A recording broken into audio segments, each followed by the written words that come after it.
అందరికీ నమస్తే మహానగర్ వార్తలకి స్వాగతం। బీహార్ల గెలుపును బీజేపీ కూటమి ఎక్కువ సీరియస్ గా తీసుకున్నట్టు అనిపిస్తున్నది। స్వయంగా ప్రధాని మోదీ సరే ఈ అంశాన్ని టేకప్ చేసినట్లు కనిపిస్తుంది।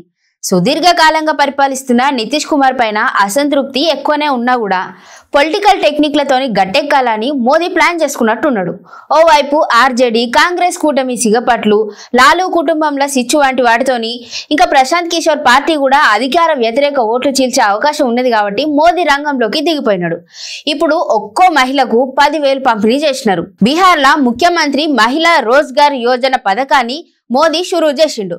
18 నుంచి 60 సంవత్సరాల వయసు గల ఆడోళ్ళందరికీ వ్యాపారం ప్రారంభించడానికి 10,000 వాళ్ళ ఖాతాలకు జమ చేసినాడు। మొత్తం 75 లక్షల మంది ఆడోళ్ళకి 7,500 కోట్లు చక్కగా వాళ్ళ బ్యాంకు ఖాతాల్లోకి జమ చేసినాడు। ఇది వన్ టైం కాదు, ప్రభుత్వం వస్తే మళ్ళా ఇస్తానన్నట్టు ఇది మొదటి విడత అని కూడా చెప్పిండు।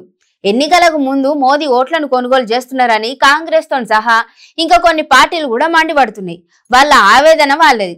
ఎన్నికల షెడ్యూల్ రాకముందు సర్కారు గిసొంటి పథకాలు ఎన్నైనా అమలు చేసుకోవచ్చు। ఇప్పుడు రాజకీయాలు ఎలా మారిపోయినాయి అంటే అధికారంలో ఉంటే సర్కారు డబ్బుల్ని ప్రజల ఖాతాలోకి ఇంకా చెప్పాలంటే ఓటు బ్యాంకు ఖాతాల్లోకి జమ చేసి ఓట్లు వేయడం మర్చిపోవద్దని చెప్పడం లాంటివి మారిపోయినాయి। అతి తెలివి రాజకీయ నేతలు వచ్చినా ఆ తర్వాత పరిస్థితి ఇంకా ఘోరంగా మారిపోయింది। ఆస్తులు అమ్మి అప్పులు చేసి మరీ ఇలా డబ్బుల్ని ట్రాన్స్ఫర్ చేస్తున్నారు।